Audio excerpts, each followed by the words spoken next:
Good morning, everyone. Today, let us discuss on the accelerators. In the last few classes, we have discussed about the radioactivity and what is the radioactivity, what are the types of radiations that comes out of the radioactive process, and only three kinds of radiations that are coming from alpha, beta, and gamma rays. The process which emits these radiations continuously is called as the radioactive process. And after that we have seen that alpha decay and then beta decay.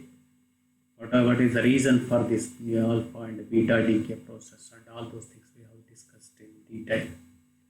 Now we have to discuss about the accelerators. What are these accelerators? What are the types of accelerators available? And what is the principle of this acceleration? And what is the construction, working, and advantages and disadvantages of various accelerators, which we have to discuss for this year class. So, in the process of radioactivity, as we have seen that three kinds of radiations are coming out: alpha, beta, and gamma rays.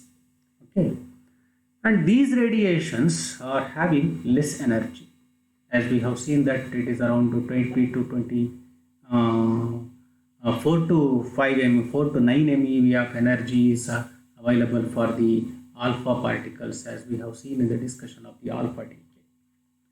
This amount of energy of the alpha particles are not much sufficient for the practical purposes. In order to use it in a nuclear decay process, nuclear interaction process, the energy of these particles have to be increased. Not only the alpha, beta, and gamma. Sometimes we use neutrons, we use protons, we use electrons, and we use deuterons for the nuclear interaction process. For the nuclear interaction process, the energy of the bombarding particles must be very high. So this amount of energy which they are coming out from the nuclear radioactive process is not sufficient. Therefore, inevitably, we have to increase the energy of these particles.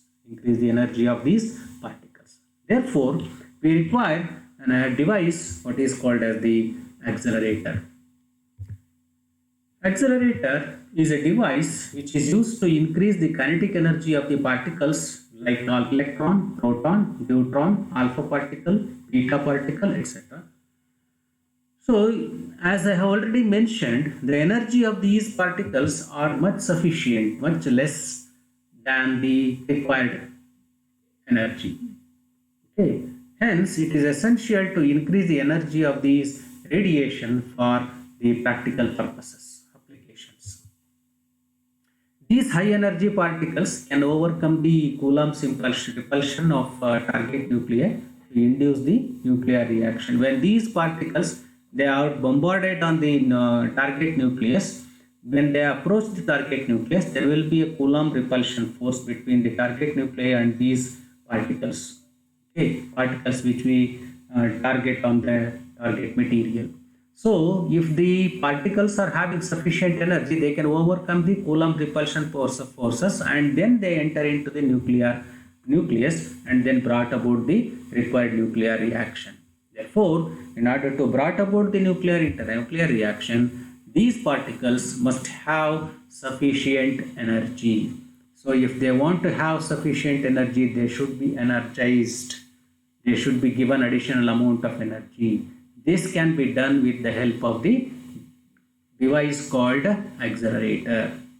So, ನಿಮಗೆ ಅರ್ಥ ಆಯ್ತಲ್ಲ what is meant by accelerator ಅಂದ್ರೆ accelerator is a device which is used to increase the kinetic energy of the particles. ಯಾವ particles alpha ಇರ್ಬೋದು, beta ಇರ್ಬೋದು, gamma ಇರ್ಬೋದು, electron ಇರ್ಬೋದು, proton ಇರ್ಬೋದು, ಡ್ಯೂಟ್ರಾನ್ ಇರ್ಬೋದು. ಯಾವುದೇ ಪಾರ್ಟಿಕಲ್ಸನ್ನು ನಾವು ಅದರ ಎನರ್ಜಿಯನ್ನು ಜಾಸ್ತಿ ಮಾಡಬೇಕು ಅಂತ ಹೇಳಿದರೆ will go for ಆಕ್ಸಲರೇಟರ್ಸ್.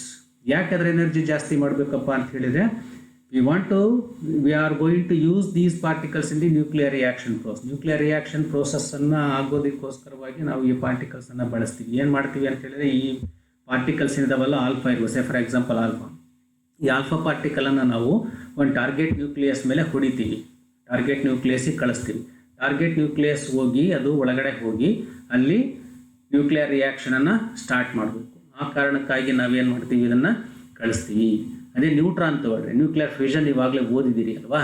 ಏನಾಗುತ್ತಲ್ಲಿ uranium nucleus ಇದೆ ಅಂತ ಇಟ್ಕೊಟ್ರಿ. ಯುರೇನಿಯಂ ನ್ಯೂಕ್ಲಿಯಸ್ ಒಳಗಡೆ ಒಂದು ಫಾಸ್ಟ್ ಮೂವಿಂಗ್ ನ್ಯೂಟ್ರಾನನ್ನು ನಾನು ಕಳಿಸ್ಕೊಟ್ರೆ ಆ ನ್ಯೂಟ್ರಾನು ಒಳಗಡೆ ಹೋಗಿ it causes lot of disturbance within the nucleus and then it brought about the fusion process. Nuclear fusion ಆಗ್ತದೆ. ಹೀಗೆ ಒಂದು ರಿಯಾಕ್ಷನನ್ನು, ನ್ಯೂಕ್ಲಿಯರ್ ರಿಯಾಕ್ಷನನ್ನು ತರೋದಕ್ಕೋಸ್ಕರವಾಗಿ, ನ್ಯೂಕ್ಲಿಯರ್ ರಿಯಾಕ್ಷನ್ ಮಾಡೋದಕ್ಕೋಸ್ಕರವಾಗಿ ನಾವೇನು ಮಾಡ್ತೀವಿ, ಒಂದು ಪಾರ್ಟಿಕಲನ್ನು ಕಳಿಸ್ತೀವಿ.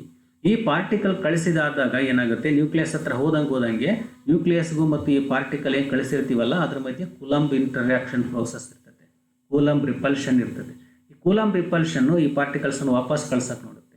ಯಾವಾಗ ಏನಾಗುತ್ತೆ, ಈ energy particles if they have sufficient energy, ಹೆಚ್ಚಿನ ಎನರ್ಜಿ ಇದ್ದರೆ ಈ coulomb interaction nuclear coulomb repulsion ಫೋರ್ಸನ್ನು ಓವರ್ಕಮ್ ಮಾಡಿ ಅದು ನ್ಯೂಕ್ಲಿಯಸ್ ಒಳಗಡೆ ಎಂಟ್ರಿ ಆಗಿ ನ್ಯೂಕ್ಲಿಯರ್ ರಿಯಾಕ್ಷನನ್ನು ತರುತ್ತೆ. ಈ ಕಾರಣಕ್ಕಾಗಿ ನಾವು ಆ ಪಾರ್ಟಿಕಲ್ಗಳ ಎನರ್ಜಿಯನ್ನು ನಾವು ಹೆಚ್ಚು ಮಾಡಬೇಕಾಗ್ತದೆ. This is the requirement. ಇದು ನಮ್ಮ ಇವತ್ತಿನ ಪ್ರೊಸೀಜರ್. ಅದು ಬೇಕು ನಮಗೆ. ಎನರ್ಜಿಯನ್ನು ಜಾಸ್ತಿ ಮಾಡಲೇಬೇಕು. ಯಾಕೆ ಮಾಡ್ತೀವಿ ಗೊತ್ತಿಲ್ಲ, ಒಟ್ಟು ನಮಗೆ ನ್ಯೂಕ್ಲಿಯರ್ ರಿಯಾಕ್ಷನ್ ಬೇಕು ಅಂದರೆ these particles, bombarding particles must have sufficient energy. ಆ ಸಫಿಷಿಯೆಂಟ್ ಎನರ್ಜಿ ಬೇಕು ಅಂದರೆ ನಾವು ಅದಕ್ಕೆ ಎನರ್ಜಿಯನ್ನು ಕೊಡಬೇಕು. ಯಾಕಂದರೆ ಅದಕ್ಕೆ ಎನರ್ಜಿ ಇರೋದಿಲ್ಲ. ಓಕೆ, ಈಗ ಆಲ್ಫಾ ಬೀಟಾ ಗಾಮಾ ಅದಕ್ಕೆ ಅಷ್ಟು ಎನರ್ಜಿ ಇರೋದಿಲ್ಲ. ಎಷ್ಟು ಎನರ್ಜಿ ನ್ಯೂಕ್ಲಿಯರ್ ರಿಯಾಕ್ಷನನ್ನು ಬ್ರಾಟ್ ಅಬೌಟ್ ಮಾಡುವಷ್ಟು ಎನರ್ಜಿ ಅದರಲ್ಲಿ ಇರಲ್ಲ. ಅದಕ್ಕೋಸ್ಕರ ಅದಕ್ಕೆ ಸಫಿಷಿಯೆಂಟ್ ಎನರ್ಜಿಯನ್ನು ಕೊಟ್ಟು ನಾವು ಕಳಿಸ್ಕೊಡ್ತೀವಿ. ನ್ಯೂಕ್ಲಿಯಸ್ ಹೋಗಿ ಹೊಡಿ, ನ್ಯೂಕ್ಲಿಯಸ್ ಒಳಗಡೆ ಹೋಗಿ ನೀನು ನ್ಯೂಕ್ಲಿಯರ್ ರಿಯಾಕ್ಷನನ್ನು ಮಾಡಬೇಕು ಅಂತೇಳಿ ಅದಕ್ಕೆ ಒಂದು ಆದೇಶವನ್ನು ಕೊಟ್ಟು, ನಾವು ಎನರ್ಜಿಯನ್ನು ಕೊಟ್ಟು ಆದೇಶ ಕೊಟ್ಟು ನ್ಯೂಕ್ಲಿಯಸ್ಗೆ ಕಳಿಸ್ಕೊಡ್ತೀವಿ. ಆಗ ಅದು ಆ ಎನರ್ಜಿಯಿಂದ ನ್ಯೂಕ್ಲಿಯಸ್ ಒಳಗಡೆ ಎಂಟ್ರಿ ಆಗಿ ಅದೇನು ಮಾಡುತ್ತೆ, ರಿಯಾಕ್ಷನನ್ನು ಮಾಡುತ್ತೆ. ನ್ಯೂಕ್ಲಿಯರ್ ಫ್ಯೂಷನ್ ಪ್ರೋಸೆಸ್ ನಿಮಗೆ ಎಕ್ಸಾಂಪಲ್ ನಾನು ಹೇಳಿದ್ದೀನಿ. ನ್ಯೂಕ್ಲಿಯರ್ ಫ್ಯೂಷನ್ ಆಗಬೇಕಾದಷ್ಟೇ ನ್ಯೂಟ್ರಾನ್ ಸಫಿಷಿಯೆಂಟ್ ಎನರ್ಜಿಯಿಂದ ಒಳಗೋಗುತ್ತೆ, ಒಳಗೋಗಿ ಫ್ಯೂಷನನ್ನು ಸ್ಟಾರ್ಟ್ ಮಾಡಿ ಎರಡು ಭಾಗ ಆಗಿ ಡಿವೈಡ್ ಮಾಡುತ್ತೆ. ಯುರೇನಿಯಂ ಏನಾಗುತ್ತೆ, ಎರಡು ಭಾಗ ಆಗಿ ಡಿವೈಡ್ ಆಗುತ್ತೆ. ಬೇರಿಯಂ ಒಂದು ಕ್ರಿಪ್ಟಾನ್ ಆಗಿ ಡಿವೈಡ್ ಆಗುತ್ತೆ. ನೀವಾಗಲೇ ಓದಿದ್ದೀರಿ ನ್ಯೂಕ್ಲಿಯರ್ ಫ್ಯೂಷನ್ ಪ್ರೋಸೆಸ್ಸನ್ನು. ಈ ಥರದ ಪ್ರೋಸೆಸ್ ಆಗಬೇಕಾಗಿದ್ದಾಗ ನಮಗೆ ಎನರ್ಜಿ ಪಾರ್ಟಿಕಲ್ಸ್ ಬೇಕಾಗುತ್ತೆ. ಅದಕ್ಕೋಸ್ಕರ ನಾವು ಎನರ್ಜಿಯನ್ನು ಕೊಡೋದಕ್ಕಾಗಿ ನಾವು ಆಕ್ಸಲರೇಟರ್ಸನ್ನು ಬಳಸ್ತೀವಿ. ಸೊ ಈಗ ಕ್ಲಾಸಿಫಿಕೇಶನ್ಗೆ ಬರೋಣ. Okay, what are the types of the accelerators we have? They are classified generally into two. One is direct field accelerator. ಇದು ಡೈರೆಕ್ಟ್ ಫೀಲ್ಡ್ ಆಕ್ಸಲರೇಟರ್ ಅಂತ ಏನು ಹೇಳ್ತೀವಿ ಅಂತೇಳಿ. ಇದರಲ್ಲಿ in this type of accelerators a large potential difference through which the charged particle is allowed to gain energy. So ಒಂದು ಹೆಚ್ಚಿನ ಆಗಿರ್ತಕ್ಕಂಥ potential difference ಇರುತ್ತೆ, ನಾವು ಕ್ರಿಯೇಟ್ ಮಾಡ್ತೀವಿ. ಆ ಪೊಟೆನ್ಷಿಯಲ್ ಡಿಫ್ರೆನ್ಸ್ನಲ್ಲಿ ಈ ಚಾರ್ಜ್ ಪಾರ್ಟಿಕಲ್ಸನ್ನು ಅಲೋ ಮಾಡ್ತೀವಿ.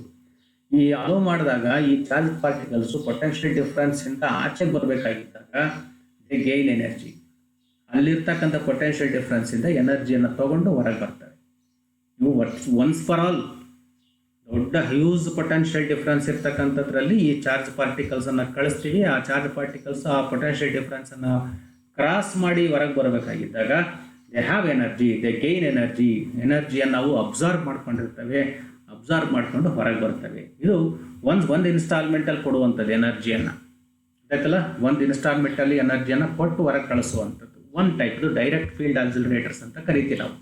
ಇನ್ನೊಂದು ಟೈಪ್ ಏನಪ್ಪ ಆಗುತ್ತೆ ಅಂತ ಹೇಳಿದ್ರೆ, ಇದಕ್ಕೆ ಎಕ್ಸಾಂಪಲ್ ಏನಪ್ಪ ಅಂತ ಹೇಳಿದ್ರೆ ಕಾಕ್ರಾಫ್-ವಾಲ್ಟನ್ ಹೈ ವೋಲ್ಟೇಜ್ ಜನರೇಟರ್ ಅಂತ ಒಂದಿದೆ. ಇನ್ನೊಂದು Van de Graaff electrostatic generator ಅಂತ ಬಂದಿದೆ. Van de Graaff generators most probably ನೀವು second PUC ಓದಿರ್ತೀರಿ.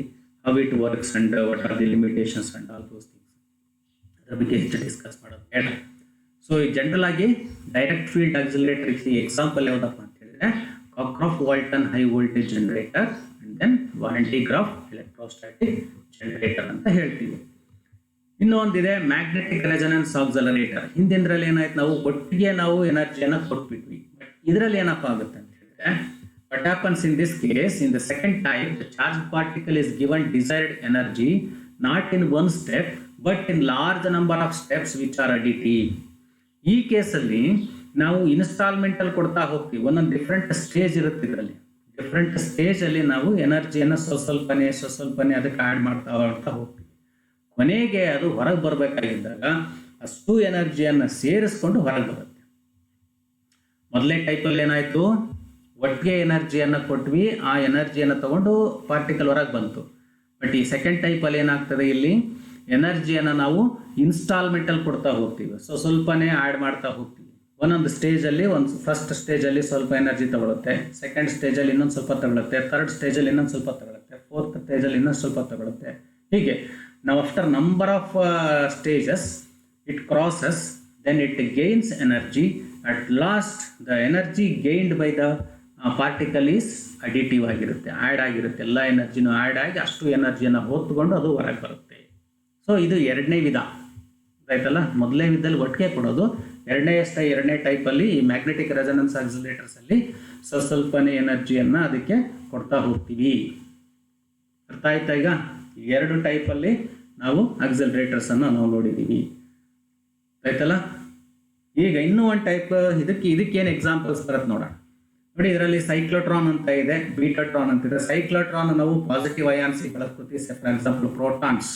If I want to accelerate the protons, if I want to get more energetic protons, then we use cyclotron to increase the energy of the protons. Positive ions ಅಂದ್ರೆ protons ಅಂತಲೇ. ಬೀಟಾಟ್ರಾನ್ ಅಂತ ಬರುತ್ತೆ, ಇಲ್ಲಿ negative ions ಅಂತ ಹೇಳ್ತಂದ್ರೆ electrons ಅನ್ನ ನಾವು ಅಕ್ಸಲರೇಟ್ ಮಾಡಬೇಕು, energise ಮಾಡಬೇಕು ಅಂತಂದ್ರೆ ವಿ ಯೂಸ್ ಬೀಟಾಟ್ರಾನ್ ಅಂತ ಹೇಳ್ತೀವಿ. Okay, so these are the two for positive and negative. In addition to this we have some more few more other types of accelerators are also there. Synchro cyclotron ಅಂತ ಬರುತ್ತೆ, proton ಸಿಂಕ್ರೋಟ್ರಾನ್ ಅಂತ ಬರುತ್ತೆ, ಆದ್ಮೇಲೆ ಬೀಟಾಟ್ರಾನ್ ಸಿಂಕ್ರೋಟ್ರಾನ್ ಅಂತ ಬರುತ್ತೆ, ಕೊನೆಯದಾಗಿ ಕಾಸ್ಮೋಟ್ರಾನ್ ಅಂತ ಬರುತ್ತೆ. ಇವೆಲ್ಲ ನಿಮಗೆ ಈ ಸದ್ಯಕ್ಕೆ ಇವಾಗ ಡಿಸ್ಕಷನ್ ನಾವು ಮಾಡಲ್ಲ. ಮುಂದಿನ ನೀವು ಹೈಯರ್ ಸ್ಟಡೀಸ್ ಹೋದಾಗ ಈ ಸಿಂಕ್ರೋ ಸೈಕ್ಲೋಟ್ರಾನು, ಪ್ರೋಟಾನ್ ಸಿಂಕ್ರೋಟ್ರಾನು, ಬೀಟಾಟ್ರಾನ್ ಸಿಂಕ್ರೋಟ್ರಾನು, ಕಾಸ್ಮೋಟ್ರಾನ್ ಇವೆಲ್ಲವನ್ನೂ ಕೂಡ ಮುಂದೆ ನೀವು ಓದ್ತೀರಿ. ಸದ್ಯಕ್ಕೆ ನಿಮಗೆ ಈ ಕ್ಲಾಸಲ್ಲಿ ಈ ಸಿಲೆಬಸ್ಸಲ್ಲಿ ನಿಮಗೆ ಈ ಎರಡನ್ನು ನಾವು ಇಲ್ಲಿ ಇದರಲ್ಲಿ ಮೆನ್ಷನ್ ಮಾಡ್ದಂಗೆ ಎರಡು ಓದ್ತೀವಿ. ಇದ್ರ ಜೊತೆಗೆ ಇನ್ನೂ ಒಂದು ಟೈಪ್ ಇದೆ, ಅದನ್ನು ಕೂಡ ನಾವು ಒಟ್ಟು 3 ಟೈಪ್ ಆಕ್ಸಿಲರೇಟರ್ಸನ್ನು ನಾವು ಈ ವರ್ಷದಲ್ಲಿ ನಾವು ಓದಬೇಕಾಗ್ತದೆ ಆಯ್ತಲ್ಲ. ಓಕೆ, 3 ಟೈಪ್ ಆಕ್ಸಿಲರೇಟರ್ಸ್ ನಿಮಗಿದೆ ಈ ವರ್ಷಕ್ಕೆ. ಇದರಲ್ಲಿ ನಾನು ಈಗ ಹೇಳ್ದಂಗೆ ಒಂದು ಸೈಕ್ಲೋಟ್ರಾನು, ಇದರಲ್ಲಿ ಬೀಟಾಟ್ರಾನು, ಇನ್ನೂ ಒಂದಿದೆ, ಅದನ್ನು ನೆಕ್ಸ್ಟ್ ನಾನು ತೋರಿಸ್ತೀನಿ ನಿಮಗೆ. Okay, another type of classification is also they. ಇದು ಹಿಂದಿನ ಕ್ಲಾಸಿಫಿಕೇಶನ್ ಏನಂತಪ್ಪ ಅಂದರೆ ಇನ್ amount in the process of again amount of given energy, amount of energy given to the charged particles. ಒಟ್ಟಿಗೆ ಕೊಟ್ವಾ ಅಥವಾ ಸ್ಟೆಪ್ ಬೈ ಸ್ಟೆಪ್ ಕೊಟ್ವಾ ಅನ್ನೋದ್ರ ಮೇಲೆ ಅದನ್ನು ಕ್ಲಾಸಿಫಿಕೇಶನ್ ಮಾಡಿದ್ವಿ. But ಈ ಟೈಪ್ ಏನಾಗಿದೆ ಅಂದರೆ this type in this classification, the classification is based on the path of the trajectory traversed by the particles. ಯಾವ ಪಾತಲ್ಲಿ ಹೋಗ್ತಾ ಇದೆ ಅನ್ನೋದ್ರ ಮೇಲೆ ಇದು ಕ್ಲಾಸಿಫಿಕೇಶನ್ ಮಾಡ್ತೀವಿ. ಹೇಗಿದೆ ನೋಡ್ರಿ, ಫಸ್ಟ್ ಟೈಪು ಲೀನಿಯರ್ ಆಕ್ಸಿಲರೇಟರ್ಸ್ ಅಂತ ಕರಿತೀವಿ, in which the particle is accelerated while moving in a straight line path. ಈ ಸ್ಟ್ರೈಟ್ ಲೈನ್ ಪಾತಲ್ಲಿ ಹೋಗ್ಬೇಕಾಗಿದ್ದಾಗ ಎನರ್ಜಿ ಅಕ್ವೈರ್ ಮಾಡ್ಕೊಳ್ತಾರೆ ಆಯ್ತಲ್ಲ. ಅದನ್ನ ಸ್ಟ್ರೈಟ್ ಲೈನ್ ಲೀನಿಯರ್ ಆಗಿ ಹೋಗ್ತಾ ಇರುತ್ತೆ, ಅದಕ್ಕೋಸ್ಕರ ಅದನ್ನ ಲೀನಿಯರ್ ಆಕ್ಸಿಲರೇಟರ್ಸ್ ಅಂತ ಕರಿತೀವಿ. So in this accelerator the particles are moving in a straight line path ಅಲ್ಲಿ ಹೋಗ್ತಾ ಇರುತ್ತೆ, ಅದಕ್ಕೆ ಇದನ್ನ ಲೀನಿಯರ್ ಆಕ್ಸಿಲರೇಟರ್ಸ್ ಅಂತ ಕರಿತೀವಿ. ಸೆಕೆಂಡ್ ಟೈಪ್ ಅಲ್ಲಿ ಏನಾಗುತ್ತೆ, ಆರ್ಬಿಟಲ್ ಆಕ್ಸಿಲರೇಟರ್ಸ್ ಅಂತ ಕರಿತೀವಿ, in which the particle is accelerated while moving in a spiral path or circular path ಅಂತ ಕರಿತೀವಿ. ಸ್ಪೈರಲ್ ಪಾತ್ ಅಥವಾ ಸರ್ಕ್ಯುಲರ್ ಪಾತ್ ಅಲ್ಲಿ ಹೋಗ್ತಾ ಇರೋದು, ಅದಕ್ಕೆ ಇದನ್ನು ಆರ್ಬಿಟಲ್ ಆಕ್ಸಿಲರೇಟರ್ಸ್ ಅಂತ ಕರಿತೀವಿ. ನೋಡಿ, path of the particle is circular, orbital ಅಲ್ವಾ, ಸರ್ಕಲ್ ಆಗಿ ಓಡಾಡ್ತಿರುತ್ತೆ ಪಾರ್ಟಿಕಲ್ ಆಯ್ತಲ್ಲ. After covering several orbits it comes out of the accelerator, ಅದಕ್ಕೆ ನಾವು ಇದನ್ನ ಆರ್ಬಿಟಲ್ ಆಕ್ಸಿಲರೇಟರ್ ಅಂತ ಕರಿತೀವಿ. ನೋಡಿ, ಪಾತ್ ಮೇಲೆ ಡಿಪೆಂಡ್ ಆದರೆ ಲೀನಿಯರ್ ಮತ್ತು ಆರ್ಬಿಟಲ್ ಅಂತ ಕರಿತೀವಿ. Amount of energy given terms ಅಲ್ಲಿ ಹೋಗೋದಾದ್ರೆ ಡೈರೆಕ್ಟ್ ಫೀಲ್ಡ್ ಆಕ್ಸಿಲರೇಟರ್, ಅದರಲ್ಲಿ ನಾವು ಒನ್ಸ್ ಫಾರ್ ಆಲ್ ಎನರ್ಜಿ ಕೊಟ್ಬಿಡ್ತೀವಿ. ಇನ್ನೊಂದು ಮ್ಯಾಗ್ನೆಟಿಕ್ ರೆಸೊನೆನ್ಸ್ ಆಕ್ಸಿಲರೇಟರ್ಸ್ ಅಲ್ಲಿ ಏನಾಗುತ್ತೆ, energy is given in terms of step by step. ಈ ರೀತಿ ಕ್ಲಾಸಿಫಿಕೇಶನ್ ಅನ್ನು ನಾವು ನೋಡ್ತೀವಿ. ಈಗ ಈ ಕ್ಲಾಸಿಫಿಕೇಶನ್ ನಿಮಗೆಲ್ಲ ಗೊತ್ತಾಯ್ತಾ ಇಲ್ವಾ? ಓಕೆ, ಗೊತ್ತಾಗಿದೆ ಅಂತ ಅಂದ್ಕೊಂಡು let us pass on to the next discussion. ಯಾವುದು ಒಂದು ಆಕ್ಸಿಲರೇಟರ್ನ ನಾವೀಗ ನೋಡೋಣ. ಫಸ್ಟ್ ಲೀನಿಯರ್ ಆಕ್ಸಿಲರೇಟರ್ ಅನ್ನು ತಗೊಳ್ತೀನಿ ನಾನೀಗ. Straight line path linear accelerator ಏನಾಗ್ತದೆ ಇದರಲ್ಲಿ ಅನ್ನೋದು ನೋಡೋಣ. ಏನಿದ್ರ ಪ್ರಿನ್ಸಿಪಲ್ ಏನಪ್ಪ ಅನ್ನೋದನ್ನು ನೋಡೋಣ. First, what is the principle of the linear accelerator? Acceleration of charged particle takes place in successive step. Acceleration ಅನ್ನಾಗಲೇ ಹೇಳಿದ್ದೀನಿ, ಸಕ್ಸೆಸಿವ್ ಸ್ಟೆಪ್ಸ್ ಅಲ್ಲಿ ಆಕ್ಸಿಲರೇಷನ್ ತಗೊಳ್ತಾ ಇರುತ್ತೆ. ಚಾರ್ಜ್ ಪಾರ್ಟಿಕಲ್ ಕಳಿಸಿರ್ತಕ್ಕಂಥದ್ದು ನಿಧಾನವಾಗಿ ಸ್ಟೆಪ್ ಬೈ ಸ್ಟೆಪ್ ಅದು ಆಕ್ಸಲರೇಷನ್ ಅನ್ನು ಗೇನ್ ಮಾಡ್ತಾ ಹೋಗುತ್ತೆ. ಇದು principle. Energy gained by the charge particle in each step being the fraction of the final energy achieved. So final ಆಗಿ ಏನು ತಗೊಳುತ್ತಲ್ಲ, ಫೈನಲ್ ಎನರ್ಜಿ ಏನೋ ತಗೊಳುತ್ತಲ್ಲ, ಅದು ಪ್ರತಿ ಸ್ಟೆಪ್ಪಲ್ಲೂ ತಗೊಂಡಿರ್ತಕ್ಕಂಥ ಎನರ್ಜಿ ಆಗಿರುತ್ತೆ, ಟೋಟಲ್ ಎನರ್ಜಿ ಆಗಿರುತ್ತೆ ಆಯ್ತಲ್ಲ. ಪ್ರತಿ ಸ್ಟೆಪ್ಪಲ್ಲೂ ಅದು ಏನು ಎನರ್ಜಿ ತಗೊಂಡಿರುತ್ತೆ ಅದು ಫೈನಲ್ ಎನರ್ಜಿ ಆ್ಯಡ್ ಆಗಿ ಹೊರಗೆ ಬಂದಿರುತ್ತೆ ಅಂತ ಅರ್ಥ. Charge particles moves in a straight line path through number of drift tubes arranged in an evacuated glass tube. ಇಲ್ಲಿ ಒಂದು ಇವ್ಯಾಕ್ಯುಯೇಟೆಡ್ ಗ್ಲಾಸ್ ಟ್ಯೂಬ್ ಇರುತ್ತೆ, ಆ ಟ್ಯೂಬ್ ಒಳಗಡೆ ನಂಬರ್ ಆಫ್ ಡ್ರಿಫ್ಟ್ ಟ್ಯೂಬ್ಸ್ ಅನ್ನು ನಾವು ಹಾಕಿರ್ತೀವಿ. ಡ್ರಿಫ್ಟ್ ಹೆಂಗಿರುತ್ತೆ ಅನ್ನೋದು ಕನ್ಸ್ಟ್ರಕ್ಷನ್ ಅಲ್ಲಿ ನಾನು ನಿಮಗೆ ತೋರಿಸ್ತೀನಿ ಹೇಗೆ ಬರುತ್ತೆ ಅಂತ ಹೇಳಿ. ಓಕೆ, ಸೊ ಈ ಚಾರ್ಜ್ ಪಾರ್ಟಿಕಲ್ಸ್ ನಾವೇನು ಮಾಡ್ತೀವಿ, ಸ್ಟ್ರೈಟ್ ಲೈನ್ ಇರುತ್ತೆ, ಸ್ಟ್ರೈಟ್ ಲೈನ್ ಆಗಿ ಅರೇಂಜ್ ಮಾಡಿರ್ತೀವಿ. ಡ್ರಿಫ್ಟ್ ಟ್ಯೂಬ್ಸ್ ಅನ್ನೆಲ್ಲ ಕಂಪ್ಲೀಟ್ ಅರೇಂಜ್ ಮಾಡಿರ್ತೀವಿ ವ್ಯಾಕ್ಯೂಮ್ ಟ್ಯೂಬ್ ಒಳಗಡೆ, ವ್ಯಾಕ್ಯೂಮ್ ಗ್ಲಾಸ್ ಟ್ಯೂಬ್ ಅಲ್ಲಿ. ಅದರ ಮೂಲಕ ನಾವು ಚಾರ್ಜ್ ಪಾರ್ಟಿಕಲ್ಸ್ ಅನ್ನ ಕಳಿಸ್ಕೊಡ್ತೀವಿ ಆಯ್ತಲ್ಲ. ಅದೇನಾಗುತ್ತೆ, ನಂಬರ್ ಆಫ್ ಡ್ರಿಫ್ಟ್ ಟ್ಯೂಬ್ಸ್ ಅನ್ನ ಪಾಸ್ ಮಾಡ್ತಾ ಹೋದಂಗೆ ಒಂದೊಂದು ಡ್ರಿಫ್ಟ್ ಟ್ಯೂಬ್ ಕ್ರಾಸ್ ಮಾಡಿ ಇನ್ನು ಫಸ್ಟ್ ಇಂದ ಎರಡನೇಗೆ ಹೋಗಬೇಕಾಯ್ದ ಒಂದು ಸ್ವಲ್ಪ ಎನರ್ಜಿ ತಗೊಳುತ್ತೆ, ಎರಡರಿಂದ ಮೂರನೇದಕ್ಕೆ ಹೋಗಬೇಕಾದ ಒಂದು ಸ್ವಲ್ಪ ಎನರ್ಜಿ ತಗೊಳುತ್ತೆ, ಹೀಗೆ. So energy gained by the charged particle goes on increasing and finally it comes out of the accelerator. So this is the principle of the working principle of the linear accelerator. So these tubes are connected to an alternating high frequency voltage source.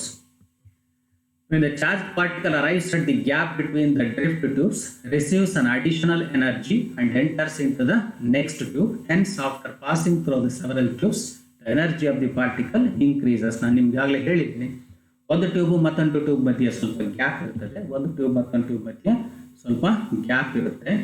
I can show here it is possible. ಎಲ್ಲಿದೆ ಬಂದೇ ಬಿಡ್ತಲ್ಲ. Okay ನೋಡಿ, ಇದನ್ನ linear accelerator, ಇದರ construction ಇದೆ ನಿಮ್ಗೆ ಇಲ್ಲಿ ನೋಡ್ತಾ ಇದ್ರಿ, ನಾನು ತೋರಿಸ್ತಾ ಇದ್ದೀನಿ. So this is the construction of the linear accelerator. Can U see this? Okay, so ಇದು ಲಾಸ್ಟ್ ಹೊರಗಡೆ ಇದೆ ನೋಡ್ರಿ, ಇದು ಈ ಟ್ಯೂಬ್ ಏನಿದೆಯಲ್ಲ, ಈ ಟ್ಯೂಬ್ ಇದು ಗ್ಲಾಸ್ ಇವ್ಯಾಕ್ಯುಯೇಟೆಡ್ ಗ್ಲಾಸ್ ಟ್ಯೂಬ್, ಇದು ಇವ್ಯಾಕ್ಯುಯೇಟೆಡ್ ಗ್ಲಾಸ್ ಟ್ಯೂಬ್. ಅದರ ಒಳಗಡೆ ಬಂದಿದೆ ನೋಡ್ರಿ, ಇದರ ಒಳಗಡೆ ಇರ್ತಕ್ಕಂಥದ್ದು. I want show this. ಎಲ್ಲಾದರೂ ಪೆನ್ ಇದೆಯಾ ಇದಕ್ಕೆ?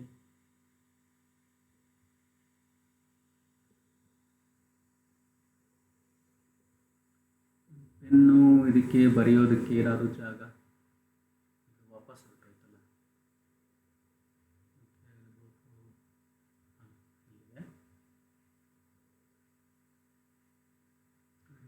pen for writing this.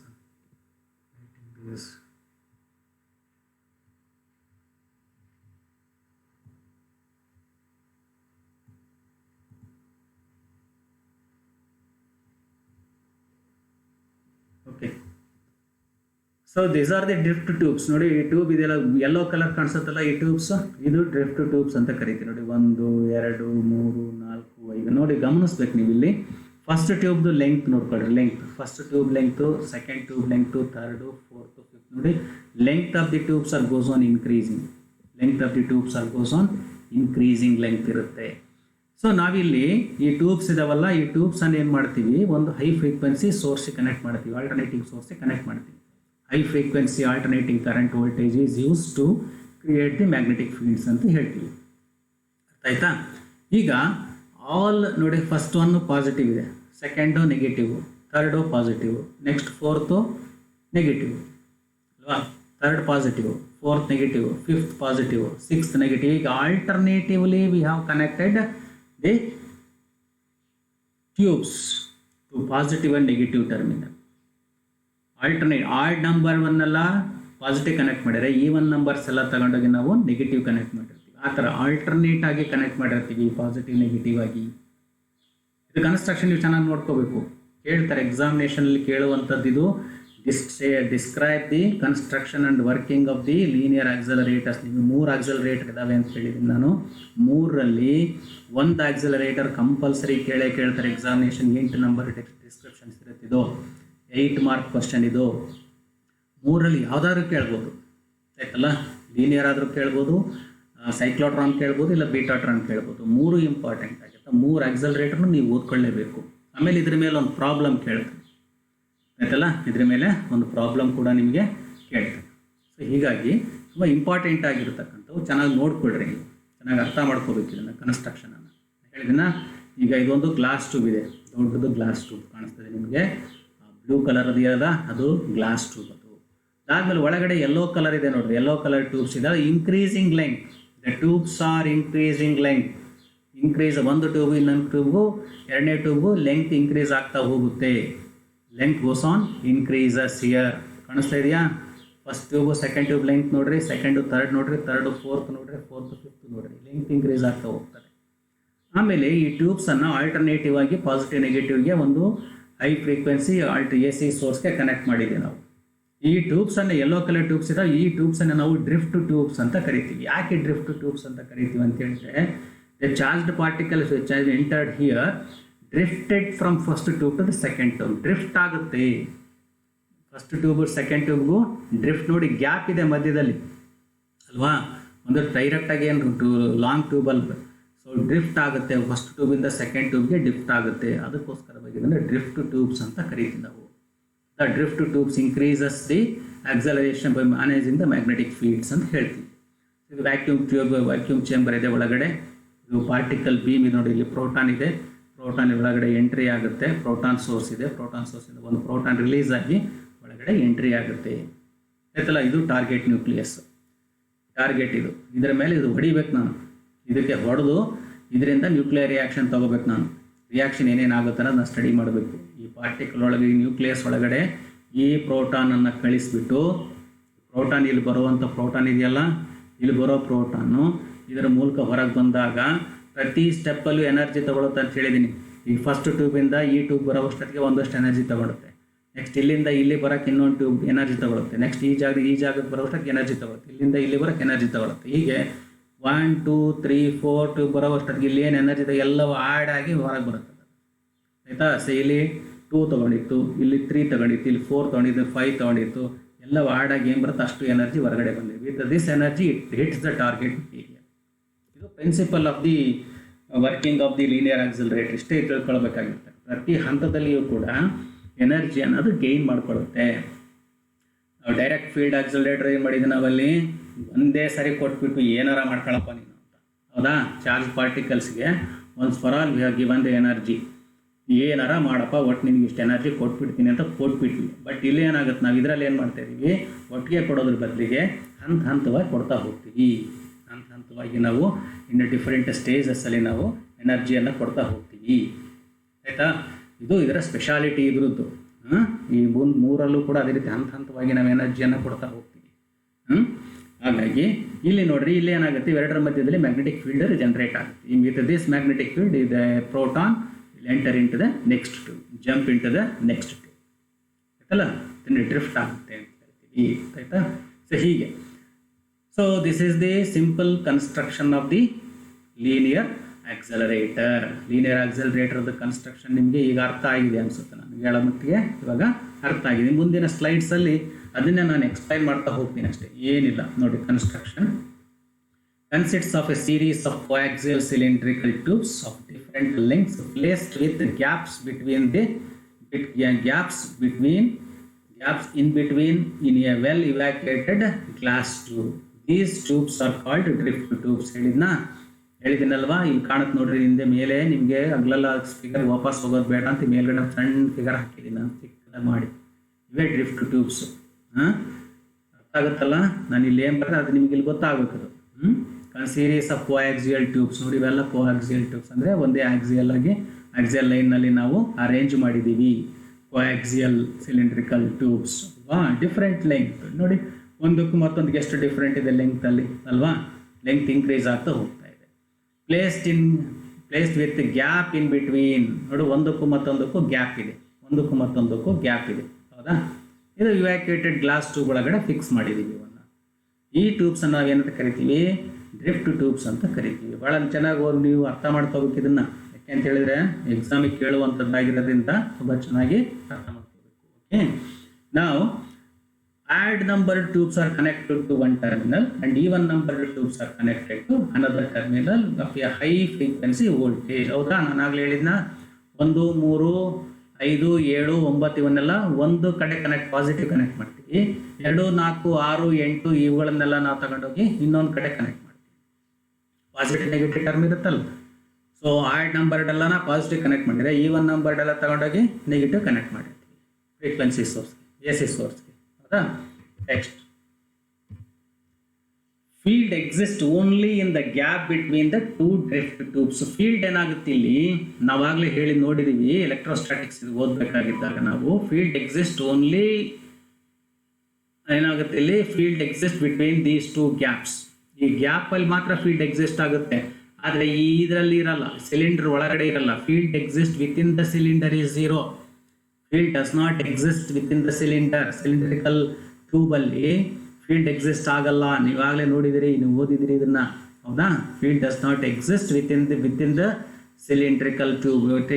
It exist only at the edges ಅಂತ ಹೇಳ್ತೀವಿ. ಇಲ್ಲಿ ಬರ್ತದೆ, ಈ ಗ್ಯಾಪ್ ಮಧ್ಯದಲ್ಲಿ ನಮಗೆ ಫೀಲ್ಡ್ ಬರುತ್ತದೆ, but not in the tube. ಇಲ್ಲೇನಾಗಿರುತ್ತೆ, ಟ್ಯೂಬ್ ಒಳಗಡೆ ಏನಾಗಿರುತ್ತೆ, ಇಟ್ ಇಸ್ ಅ ಯೂನಿಫಾರ್ಮ್. ಇದು ಏನಲ್ಲ ಇವ್ಯಾಕ್ಯುಯೇಟೆಡ್, ಯೂನಿಫಾರ್ಮ್ ಇರ್ತೈತಿ. ಸುಮ್ಮನೆ ಅದು ಪಾರ್ಟಿಕಲ್ ಬಂದು ಇಲ್ಲಿ ಗೇನ್ ಎನರ್ಜಿ ತಗೊಳುತ್ತೆ, ಒಂದು ಪಾಸ್ ಆಗಿ ಬರುತ್ತೆ, ಮತ್ತೆ ಇಲ್ಲಿ ಬರೋವಷ್ಟಕ್ಕೆ, ಈ ಜಾಗಕ್ಕೆ ಬರೋವಷ್ಟಕ್ಕೆ ಇದು ಒಂದಷ್ಟು ಎನರ್ಜಿ ಇರುತ್ತಾ, ನೆಕ್ಸ್ಟ್ ಇಲ್ಲಿಂದ ಇಲ್ಲಿ ಶಿಫ್ಟ್ ಆಗೋವಷ್ಟಕ್ಕೆ ಈ ಡಿಫ್ರೆನ್ಸ್ ಏನಿರುತ್ತಲ್ಲ, ಈ difference of that energy is acquired by the charge particle. ಇಲ್ಲಿ ಏನು ಡಿಫ್ರೆನ್ಸ್ ಇರುತ್ತಲ್ಲ, ಈ ಡಿಫ್ರೆನ್ಸ್ ಆಫ್ ಎನರ್ಜಿ ಏನಿರುತ್ತೆ ಅದನ್ನು ಇದು ಅಕ್ವೈರ್ ಮಾಡ್ಕೊಳ್ಳುತ್ತೆ. ಫೀಲ್ಡ್ ಇರೋದನ್ನ ಅದು acquire ಮಾಡ್ಕೊಂಡಿರುತ್ತೆ.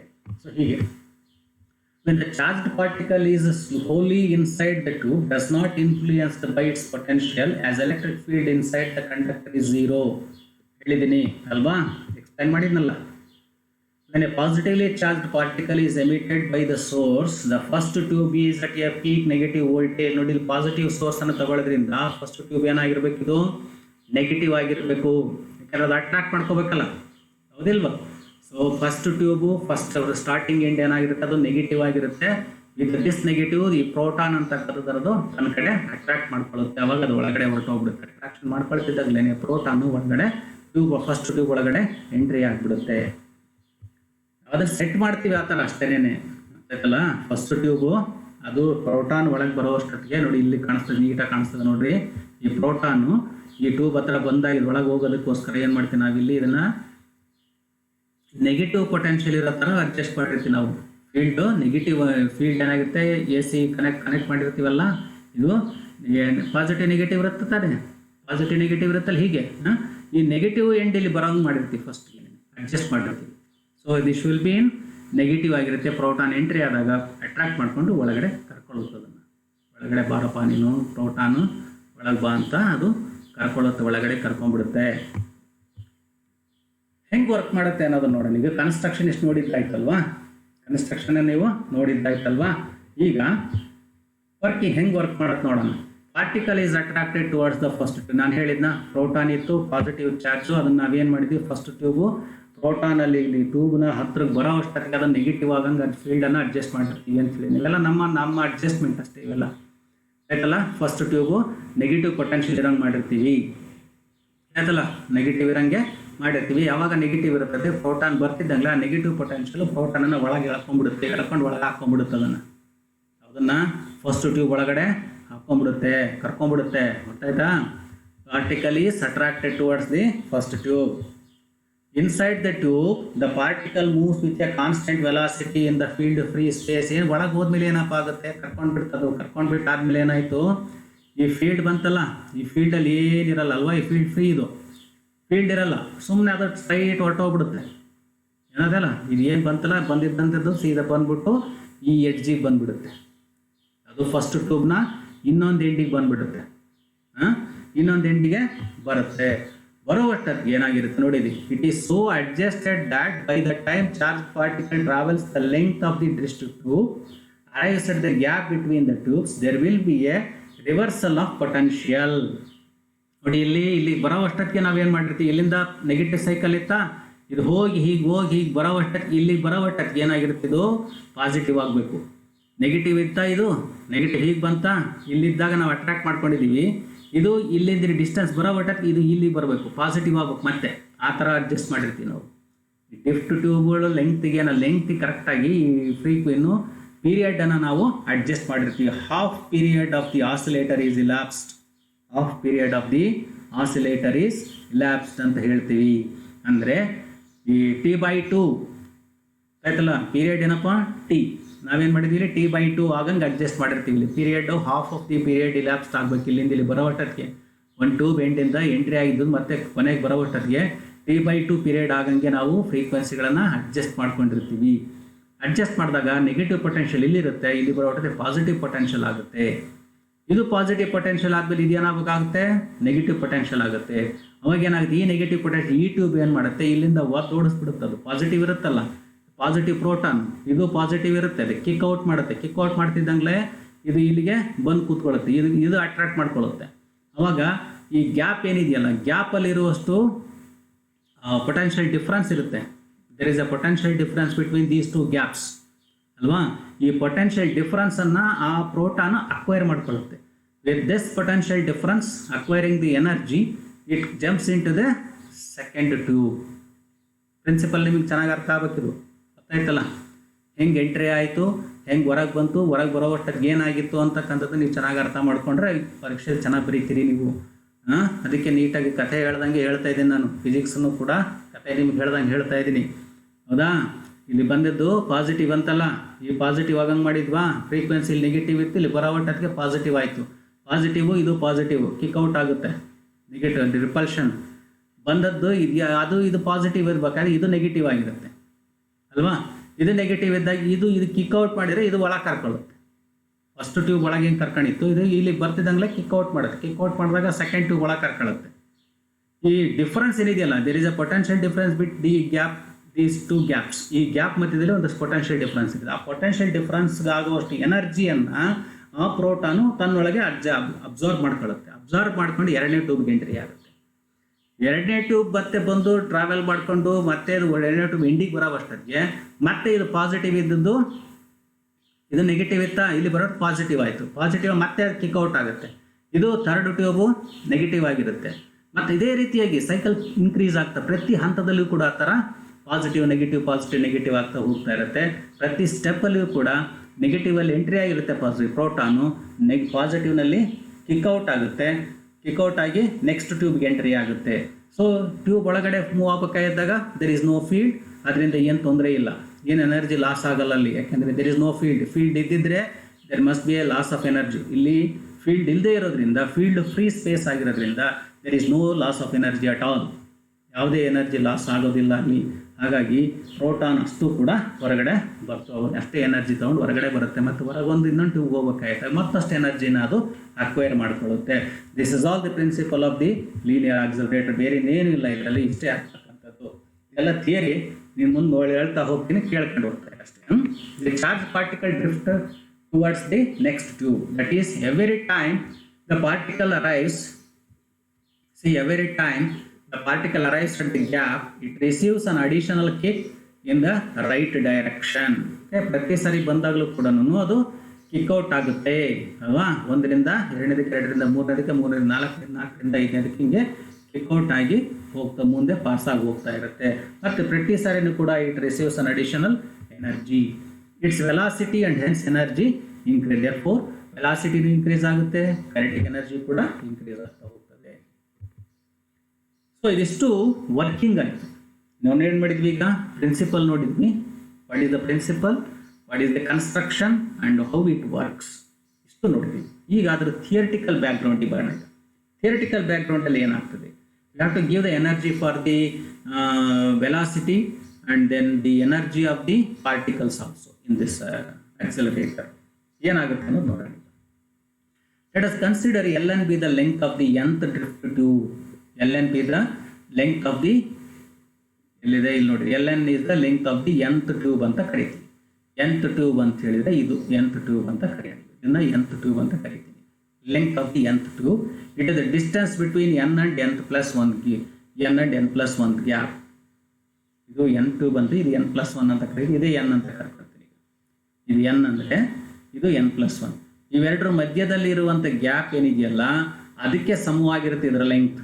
The length of the nth tube is equal to the gap between n and n plus 1th tube. ಅರ್ಥ ಆಗುತ್ತಾ? ಸೊ ಇದು length of the nth tube ಅಂತ ಹೇಳ್ತೀವಿ. ಈ length of the nth tube velocity, what is the velocity of the particle inside it. ಇದ್ರ ಒಳಗಡೆ what is the velocity of the particle, ಇದ್ರ ಒಳಗಡೆ ಮೂವ್ ಆಗಬೇಕಾದ್ರೆ what is the velocity of the particle ಅನ್ನು ನೋಡ್ಬೇಕೀಗ. ಅದು Vn. Vn is the velocity of the particle inside it. Then ln ಏನಾಗುತ್ತೆ ಈಗ ln is equal to vn into t by 2. velocity is equal to distance by time ತಗೋಬೇಕು ಹೌದಾ. Distance ಏನಪ್ಪಾ ln is the distance, vn is equal to ln by t by 2. Time ಏನದು t by 2. Okay, we have adjusted the time so that it should be the half of the period ಗೆ adjust ಮಾಡಿ ಒಂದು tube ಇಂದ ಆಚೆ ಬರಬೇಕಾಗಿದ್ದಾಗ length of the time period must be half of the period ಅಂತ ಹೇಳಿದ್ದೀನಿ beginning ಅಲ್ಲಿ ಹೇಳಿದ್ದೀನಿ ಅಲ್ವಾ. Length time should be adjusted so that the length is equal to the T by 2. ಆ ಥರ ಅಡ್ಜಸ್ಟ್ ಮಾಡ್ಕೊಂಡಿರ್ತೀವಿ. ಆವಾಗಲೇ ನಮಗೆ ಅವಾಗ ಪಾಸಿಟಿವ್ ನೆಗೆಟಿವ್ ನಮಗೆ ಚೆನ್ನಾಗಿ ಮ್ಯಾಚ್ ಆಗೋದು. ಅವಾಗ ಈ ಪ್ರೋಟಾನು ಆ ಕಡೆಗೆ ಕಿಕ್ಔಟ್ ಆಗಿ ಸೆಕೆಂಡ್ ಟ್ಯೂಬ್ಗೆ ಅಥವಾ ಥರ್ಡ್ ಟ್ಯೂಬ್ಗೆ ಎಂಟ್ರಿ ಆಗಲಿಕ್ಕೆ ಸುಲಭ ಆಗ್ತದೆ ಅಂತ. So ln is equal to V N into T by 2 ಬರ್ತದೆ. So this is the length of the nth tube. So the particle has passed through n gaps, acquiring an energy of 1 eV at each gap. Say for example, ಒಂದೊಂದು gap ಅಲ್ಲೂ 1 electron volt ಅನ್ನ ತಗೊಂಡಿದೆ, energy ತಗೊಂಡಿದೆ ಅಂತಂದ್ರೆ n gap ಅನ್ನು pass ಆಗಬೇಕಾಗಿದ್ದಾಗ n eV ಆಗಬೇಕು ಹೌದಾ. ಎನರ್ಜಿ ಈಸ್ ಈಕ್ವಲ್ ಟು ಏನಾಯ್ತು, energy acquired is equal to n eV ಆಯಿತು. ಒಂದೊಂದು ಗ್ಯಾಪ್ ಅಲ್ಲಿಯೂ ಕೂಡ ಈ ಗ್ಯಾಪ್ ಅಲ್ಲಿ 1 ಎಲೆಕ್ಟ್ರಾನ್ ವೋಲ್ಟ್, ಈ ಗ್ಯಾಪ್ ಅಲ್ಲಿ 1 ಎಲೆಕ್ಟ್ರಾನ್ ವೋಲ್ಟ್, ಈ ಗ್ಯಾಪ್ ಅಲ್ಲಿ 1 ಎಲೆಕ್ಟ್ರಾನ್ ವೋಲ್ಟ್, ಈ ಗ್ಯಾಪ್ ಅಲ್ಲಿ 1 ಎಲೆಕ್ಟ್ರಾನ್ ವೋಲ್ಟ್ ಅಂತ ನಾವು ತಗೊಳ್ಳೋದಾದ್ರೆ ಈ ಥರದ್ದು n ಗ್ಯಾಪ್ಸ್ ಇರ್ತವೆ ಅಂತ ಇಟ್ಕೊಂಡ್ರೆ, so total energy acquired by the proton which is entering here when it is coming out of the accelerator before hitting the target, the energy of the proton is NeV. ಗೊತ್ತಾಗುತ್ತಲ್ಲ, NeV ಅಂತ ಹೇಳ್ತೀವಿ. So energy ಏನಪ್ಪ expression, half mvn² is equal to NeV. Half mv² ತಾನೆ kinetic ಎನರ್ಜಿಗೆ. So half vn² is equal to NeV ಅಂತ ಆಯ್ತು. Therefore what is vn²? ಈ 2ನ ಈ ಕಡೆ ಕಳಿಸ್ಕೊಡ್ರಿ, m ನ ಡಿನಾಮಿನೇಟರ್ ತಗೊಳ್ರಿ. So 2 into NeV by m ಆಗುತ್ತೆ. This is vn², or vn is equal to square root of 2 NeV by m ಅಂತ ಆಯಿತು. ಆಯ್ತಾ. Substituting this in the expression for ln, ಆ ವಿ ಎನ್ಗೆ ಏನು ಎಕ್ಸ್ಪ್ರೆಷನ್ ಬಂತಲ್ಲ ಅದನ್ನು ನಾವು ln ಅಲ್ಲಿ ಸಬ್ಸ್ಟಿಟ್ಯೂಟ್ ಮಾಡ್ಕೋಬೇಕು. ಸಬ್ಸ್ಟಿಟ್ಯೂಟ್ ಮಾಡಿದರೆ ln is equal to root of 2 NeV by m into t by 2 ಆಗುತ್ತೆ. ದಟ್ ಈಸ್ t ಅಂದ್ರೆ ಏನಪ್ಪ, ಹಾಫ್ 1/f ಅಂತ ಬರೀತೀವಿ. t is nothing but 1/f into ಈ 2ನ ಒಳಗೆ ತಗೋಬೇಕ್ರೆ ಏನು ಮಾಡ್ಬೇಕು, ನಾನು 4 ತಗೋಬೇಕಲ್ವಾ. 4 ಒಳಗೆ ತಗೋಬೇಕು. 4 ಒಳಗೆ ತಗೋಬೇಕಂದ್ರೆ 4 ತಗೊಂಬಿಟ್ರೆ 2 2s 4, ಆ 2 ಇಲ್ಲಿ ಉಳ್ಕೊಳ್ಳುತ್ತೆ. NeV ಹಾಗೆ ಇರುತ್ತೆ, NeV ಹಾಗೆ ಇದೆ. ಕೆಳಗಡೆ 4 ಅಂತ ಇದು ಒಳಗೆ ತೊಗೊಂಡು 4 ಏನು ಮಾಡಿದ್ವಿಲ್ಲ, 2 ಟೈಮ್ಸ್ ಕ್ಯಾನ್ಸಲ್ ಆಗಿ 2m ಬರುತ್ತೆ. So 1/f into square root of NeV by 2m. Okay. So ಇಲ್ಲಿ ಪೆನ್ ನನಗೆ ಸಿಗ್ತಾ ಇಲ್ಲ, ಪೆನ್ ಸಿಕ್ಕಿದ್ರಲ್ಲಿ ನೀವು ಬರೆದಿಲ್ಲಿ ತೋರಿಸ್ತಾ ಇದ್ದೆ. ಜಸ್ಟ್ ನಿಮ್ಗೆ ಅರ್ಥ ಆಗುತ್ತೆ ಅನ್ಸುತ್ತೆ ಇಲ್ಲಿ ಏನೇನು ಆಗ್ತಾ ಇದೆ ಅನ್ನೋದು. ನನಗೆ ಬರೀತಾ ಹೇಳ್ತಾ ಇರೋದು ನಿಮಗೆ ಗೊತ್ತಾಗ್ತಿದೆ ಅನ್ಸುತ್ತೆ. ನೆಕ್ಸ್ಟ್ ವಿಡಿಯೋದಲ್ಲಿ ನೆಕ್ಸ್ಟ್ ಮಾಡುವಾಗ ಈ ಪೆನ್ ಎಲ್ಲಿದೆ ನೋಡಿ ಸರ್ಚ್ ಮಾಡ್ತೀನಿ. ಸರ್ಚ್ ಮಾಡಿ ಆ ಪೆನ್ ತೊಗೊಂಡು ನಿಮಗೆ ಬರೆದು ತೋರಿಸ್ತೀನಿ. So this is equal to 1/f into root of EV by 2m into ಈ n ಅನ್ನು ಹೊರಗೆ ತೊಗೊಂಡಿದ್ದೀನಿ ಅಷ್ಟೇ, ರೂಟ್ n. ಸೊ ಇದಿಷ್ಟು ಕೂಡ ಕಾನ್ಸ್ಟೆಂಟ್ ವ್ಯಾಲ್ಯೂ ಅಲ್ವಾ. E is constant, V is constant, 2 is constant, M is constant, frequency of the oscillator is constant ಅಲ್ವಾ. So everything is constant into root n, constant into root n. What is that root n? Root n ಅನ್ನೋದೇನು, n ಅನ್ನೋದೇನು, number of tubes ಅಲ್ವಾ, number of tubes ಅಂತ ಆಯಿತು.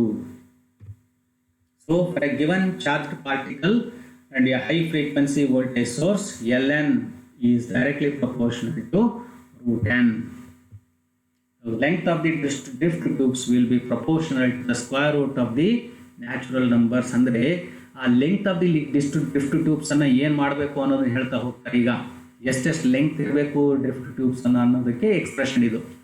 What is the length of the drift tubes we have to select ಅನ್ನೋದಕ್ಕೆ ಇದು. ಈ basis ಮೇಲೆ ನಾವು ಆ ಲೆಂತ್ ಆಫ್ ದಿ ಟ್ಯೂಬ್ಸ್ ಅನ್ನು ನಾವು ಡಿಸೈನ್ ಮಾಡ್ತೀವಿ. ln is equal to first tube ಅಂದರೆ 1 ಇರುತ್ತೆ, 2 ಅಂತ ಹೇಳಿದ್ರೆ ರೂಟ್ ಆಫ್ 2 ಆಗುತ್ತೆ, ಥರ್ಡ್ ಟ್ಯೂಬ್ ಅಂದರೆ ರೂಟ್ 3 ಬರುತ್ತೆ ಲೆಂಗ್ತು, ಫೋರ್ತ್ ಟ್ಯೂಬ್ ಅಂದರೆ ರೂಟ್ ಆಫ್ 4 ಆಗುತ್ತೆ, ಫಿಫ್ತ್ ಟ್ಯೂಬ್ಗೆ ರೂಟ್ 5 ಇರುತ್ತೆ ಲೆಂಗ್ತ್. ಹಾಗೆ length square root of the natural number increase ಆಗ್ತಾ ಹೋಗ್ತಾ ಇರುತ್ತೆ. So this is the principle behind the design of the linear accelerator. ಭಾಳ ಚೆನ್ನಾಗಿದೆ ಇದು ಅಲ್ವಾ. ಲೆಂಗ್ತ್ ಅಂತಕ್ಕಂಥದ್ದು ಸುಮ್ಮನೆ ಏನೋ ಮನಸ್ಸಿಗೆ ಬಂದಂಗೆ ಮಾಡಲ್ಲ. ಈ ಫಾರ್ಮುಲಾ ಬೇಸಿಸ್ ಮೇಲೆನೇ ಆ ಲೆಂಗ್ತನ್ನು ತಗೋಬೇಕಲ್ಲಿ. So length of each tube is equal to proportional to square root of the natural numbers ಅಂತ ಇರುತ್ತೆ. ಅರ್ಥ ಆಯ್ತಲ್ಲ? ಹಾಗೆ ಡಿಸೈನ್ ಮಾಡಬೇಕು. ಆ ಗ್ಯಾಪನ್ನು ಕೂಡ ಅಷ್ಟರಲ್ಲೇ ನಿಮಗೆ ಅಡ್ಜಸ್ಟ್ ಮಾಡ್ತಾ ಹೋಗಬೇಕು. ಆವಾಗ ನಿಮಗೆ ರಿಕ್ವೈರ್ಡ್ ಎನರ್ಜಿ ಅಲ್ಲಿ ಸಿಗ್ಲಿಕ್ಕೆ ಸಾಧ್ಯ ಆಗ್ತದೆ. ಈಗ ಎಕ್ಸ್ಪ್ರೆಷನ್, ಎನರ್ಜಿ ಎಕ್ಸ್ಪ್ರೆಷನ್ ಬರೆಯೋಣ. ಈಗ expression for the energy of the charge particle which we pass into the accelerator ಏನು ಬರುತ್ತೆ ನೋಡೋಣ. So in a linear accelerator E is equal to half mvn square. ಗೊತ್ತಾಯ್ತಲ್ಲ? half mv square ಇದೆ, half m into vn square, that is half m into vn square ಗೆ expression ನಾವು ಹಿಂದೆ ನೋಡಿದ್ವಿ ಅಲ್ವಾ? 2nev by m ಅಂತಿದೆ. that is equal to E ಅಂದ್ರೆ ಏನು? nev. Okay, half m into 2nev by m is equal to nev. But ln is equal to ಏನಪ್ಪ? ln ಅಂತಕ್ಕಂಥದ್ದು square root of 2nev by m into t by 2, that is equal to half 1 by f into root of nev by m ಅಲ್ವಾ? 1 by f into root of nev by m ಅಂತ ಹೇಳ್ತೀವಿ. So squaring on both side, ಎರಡು ಕೂಡ square ಮಾಡ್ಕೊಡಿ. Square ಮಾಡ್ಕೊಂಡ್ರೆ ln square is equal to, ಇಲ್ಲಿ ಬರ್ತೀನಿ ಈ ಜಾಗಕ್ಕೆ, nev by 2m f square. ಇದು ತಗೋಬೇಕು ಈ equation. ln square is equal to 1 by f square into square root out ಹೋಗುತ್ತೆ, nev by 2m ಇರುತ್ತೆ, 2m f ಸ್ಕ್ವೇರ್ ಆಗುತ್ತೆ. ln square is equal to nev by 2m f square. So energy expression ಏನಾಯ್ತು ಈಗ? Energy expression E is equal to 2m ln square f square.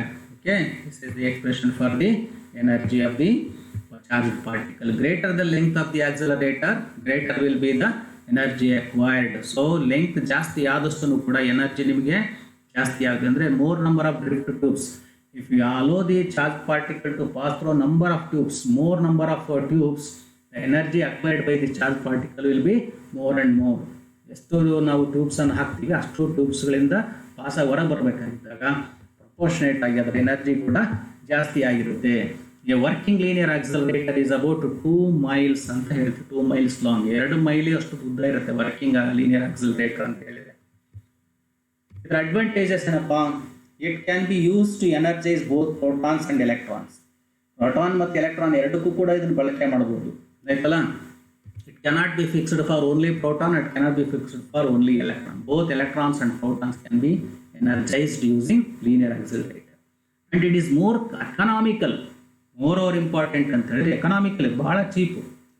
Economical ಅಂದ್ರೆ ಏನು? Cost effective ಆಗಿರತಕ್ಕಂಥದ್ದು. Economical when high energies R required. High energies ಬೇಕು ಅಂತಂದಾಗ compare to other ಆಕ್ಸಲರೇಟರ್ಸ್ ಇದು ಬಹಳ cheap ಅಂತ ಹೇಳ್ತಾರೆ.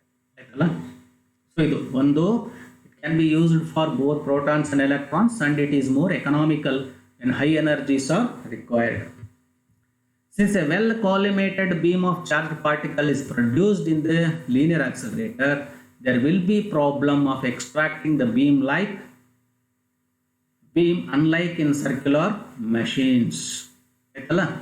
Next, what are the disadvantages? When a high energy are required, the length of the accelerator becomes inconveniently long and it is difficult to maintain vacuum condition in a long chamber. So accelerator length ಜಾಸ್ತಿ ಆದಷ್ಟು ಏನಪ್ಪ ಆಗುತ್ತೆ ಅಂತ ಹೇಳಿದ್ರೆ ಈ vacuum ಅಂತಕ್ಕಂಥದ್ದು ಭಾಳ important. Vacuum creation ಮಾಡಬೇಕು. ಅಷ್ಟು ಲೆಂತ್ದಲ್ಲಿ ನಾವು ವ್ಯಾಕ್ಯೂಮನ್ನು ಕ್ರಿಯೇಟ್ ಮಾಡೋದು ಭಾಳ ಕಷ್ಟ ಆಗ್ತದೆ. So maintaining the vacuum condition in the long chamber it is very difficult, it is inconvenient ಅಂತ ಹೇಳ್ತೀವಿ. Output will be in the form of a short burst of the particles. Output ಏನಾಗುತ್ತೆ ಅಂತ ಹೇಳಿದ್ರೆ ಒಂದೇ ಸಾರಿ ಹೊರಗೆ ಬಂದಂಗೆ ಚಾರ್ಜ್ ಪಾರ್ಟಿಕಲ್ಸ್ ಎಲ್ಲ ಒಂದೇ ಸರಿ ಹೊರಗೆ ಬಂದಂಗೆ ಆಗ್ತದೆ. Output will be in the form of short burst of particles ಅಂತ ಹೇಳ್ತೀವಿ. ಸೊ ಇದಿಷ್ಟು ಕೂಡ ನಿಮಗೆ ಲೀನಿಯರ್ ಆಕ್ಸಲರೇಟರ್ ಸಂಬಂಧಪಟ್ಟಂಗೆ ಇದಿಷ್ಟು ವಿಡಿಯೋದಲ್ಲಿ ನಾವೇನು ನೋಡಿದೀವಿ ಅಂತ ಹೇಳಿದ್ರೆ ಏನು ನೋಡಿದ್ವಿ? we have discussed about the what is accelerator, what are the different types of accelerators, what is a linear accelerator, how it is designed, what is the principle, how it is constructed, how it is working, and what is the expression for the energy of the particle in the linear accelerator and what are the advantages and disadvantages. So complete ಒಂದು ಸೆಟ್ಟನ್ನು ನಿಮ್ಮ ಮುಂದೆ ಇವತ್ತು ಈ ವಿಡಿಯೋದಲ್ಲಿ ಕೊಟ್ಟಿದ್ದೀನಿ. Okay, ಮುಂದಿನ next ವಿಡಿಯೋಗಳಲ್ಲಿ ಸೈಕ್ಲೋಟ್ರಾನ್ ಮತ್ತು ಬೀಟಾಟ್ರಾನನ್ನು ಕೊಡ್ತಾ ಹೋಗ್ತೀನಿ. ಯಾಕೆಂದರೆ ಇವತ್ತಿಗೆ ಈ ವಿಡಿಯೋವನ್ನು ಇಲ್ಲಿ ಸ್ಟಾಪ್ ಮಾಡ್ತೀನಿ. Okay, thank you.